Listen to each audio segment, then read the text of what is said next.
안녕하세요. 미국 주식으로 부자 되기 미주보입니다. 우리가 2021년을 돌아보면요, 미 연준에서 본격적으로 테이퍼링을 언제부터 할 것인가에 굉장히 시장이 민감하게 반응했었잖아요. 테이퍼링이라는 의미는 그동안 미 연준이 시장에 돈을 굉장히 많이 풀다가 돈을 풀기는 푸는데 이 돈 푸는 속도를 계속 줄여 나가겠다는 의미잖아요. 그래서 이 테이퍼링이란 뜻 자체는 점점 가늘어진다는 그런 뜻이거든요. 그래서 물이 콸콸 나오는 수도꼭지를 계속 조금씩 잠그면서 물줄기가 가늘어지는 상황과 비슷하다고 보시면 되죠. 자, 그래서 2021년까지는 연준에서 자산을 매입하는 방식으로 시장에 돈을 계속 풀어왔었고, 돈 푸는 속도를 줄이겠다는 건데, 자, 이 부분은 여기서 확인하시면 되거든요. 지금 보시는 그래프는 미 연준의 자산의 변화입니다. 지금 보시는 것처럼요, 2008년 금융위기 때 미 연준이 자산 매입을 굉장히 늘리면서 시중에 돈을 풀었었고요. 그 다음에 2020년 코로나 때 굉장히 많이 시중에 돈을 푼 것을 확인할 수 있습니다. 그래서 이 그래프가 상승 곡선이 아니라 하락 곡선으로 바뀐다는 의미가 주식시장에서는 굉장히 안 좋은 시그널로 볼 수가 있고요. 마찬가지로 미 연준에서 자산 매입을 하는 형태로 시중에 돈을 푸니까 통화량도 함께 계속 증가해 오고 있잖아요. 그래서 기간을 한 1년 정도만 보고 코로나 이후부터 지금까지 한번 확대를 해보면요, 지금 보시는 것처럼 연준 자산이 계속 늘어왔다는 거죠.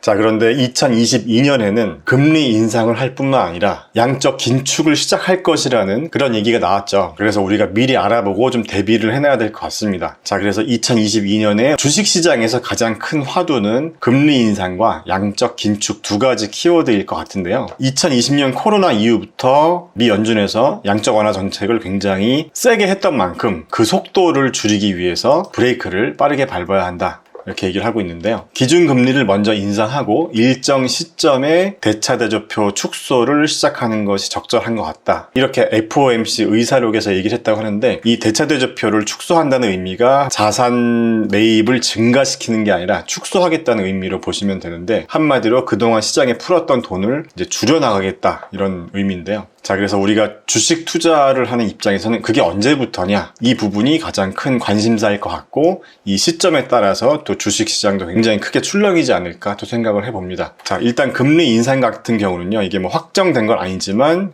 2022년 3월을 유력한 시점으로 보고 있다는 그런 의견이 가장 많다고 하고요. 그리고 양적 긴축 시점은 첫 금리 인상 후 일정 시점이라고 표현했다고 하는데, 일정 시점이라는 부분에 대해서 빠르면 올해 상반기부터 시작되는 게 아니냐, 이렇게 보고 있지만 아직 뭐 정확한 일정이 나온 건 아니니까요. 자, 그러면 과거에는 어떻게 했는지를 우리가 보면 또 참고가 될 수도 있겠죠. 가장 최근에 금리를 인상했던 시기가 2015년 12월에 금리를 인상하기 시작했고, 2017년 10월이 돼서야 보유 채권을 줄여나가기 시작했다. 이 보유 채권을 줄여나가기 시작했다는 의미가, 다시 말해서 시장에 풀었었던 돈을 줄이기 시작했다라고 이해를 하시면 되거든요. 그래서 그때 당시에는 규모가 분기당 100억 달러에 불과했다 라고 하는데요. 지금 2022년에는 미 연준에서 돈을 많이 푼 만큼 좀 더 세게 하는 게 아니냐, 최대 4조 달러까지 하는 게 아니냐, 이제 이런 예상을 하고 있다는 거죠. 자, 그래서요, 지금 보시는 그래프는 이 파란색 그래프가 미 연준 자산의 변화를 의미하고 있고요. 이 빨간색 그래프가 S&P 500 지수의 변화고요. 그 다음에 초록색 그래프는 이 다우존스 지수의 변화입니다. 그 다음에 이 보라색 그래프가 나스닥 지수의 변화인데요. 지금 2015년부터 금리를 인상하면서 2017년 말부터, 자, 이 부분 보시면요, 미 연준의 자산이 이렇게 축소되는 걸 확인할 수 있잖아요. 지금 방금 기사에서 얘기했던 부분이 2015년, 그러니까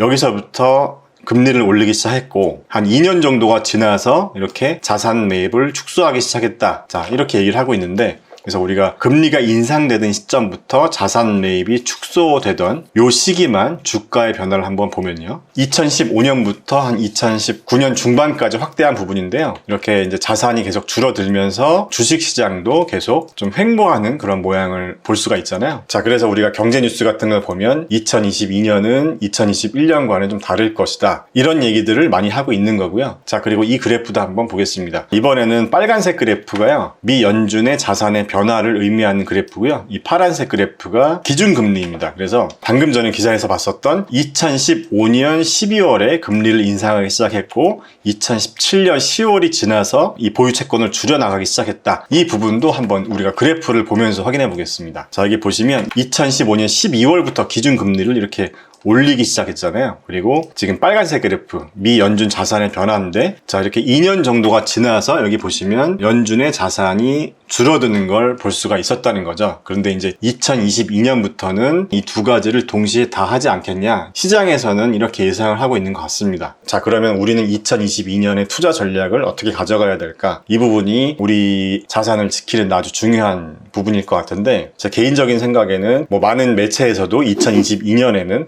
성장주는 좀 힘들 것이다, 뭐 이런 얘기들을 많이 하는데, 성장주도 성장주 나름일 거라고 생각합니다. 그러니까 성장주들 중에서도 매출이익률이 얼마나 가파른 성장주냐, 또는 성장주들 중에서도 이 영업이익을 내지 못하는 성장주들, 그러니까 다시 말해서 매출은 많이 성장하더라도 계속 적자를 내고 있는 기업들은 2022년에는 좀 힘들지 않을까 하는 생각을 개인적으로 하고 있고요. 그래서 여러분들이 성장주에 투자를 한다면 영업이익이나 순이익이 흑자인 기업에 투자를 하는 게 좋은 선택이 되지 않을까 하는 생각을 하고요. 그 다음에 좀 우리 자산을 지킬 수 있는 방법 중에 하나로 우리가 가치주에 투자를 하는 것도 좋은 방법이 될 거라고 보는데요. 저는 개인적으로 가치주에 투자를 한다면 개별 종목에 투자를 하는 것보다는 관련 ETF에 투자하는 게 좀 좋은 방법이 되지 않을까 생각을 합니다. 그래서 제가 이렇게 가치주 관련 ETF 5개를 가져왔는데요. 자, 여기 보시면 이렇게 5개 ETF를 볼 수가 있거든요. 그래서 VTV, RPV, IWS, VOE, VBR. 자, 이렇게 5개 ETF를 보면 어떤 자산 운용사가 운영하는지도 볼 수가 있고요. 같은 가치주에 투자를 하더라도 좀 투자 방법이 서로 다릅니다. 그러니까 한마디로 보유 종목이 좀 다르다는 얘기인데요. 제가 ETF 고르는 방법에 대해서는 뭐 온라인 강의에서도 설명드렸지만, 이렇게 운용 자산 규모가 큰 ETF를 선택하는 게 좋지 않을까 하는 생각을 하고요. 그 다음에 운용 수수료도 적으면 적을수록 훨씬 좋다고 볼 수 있겠죠. 지금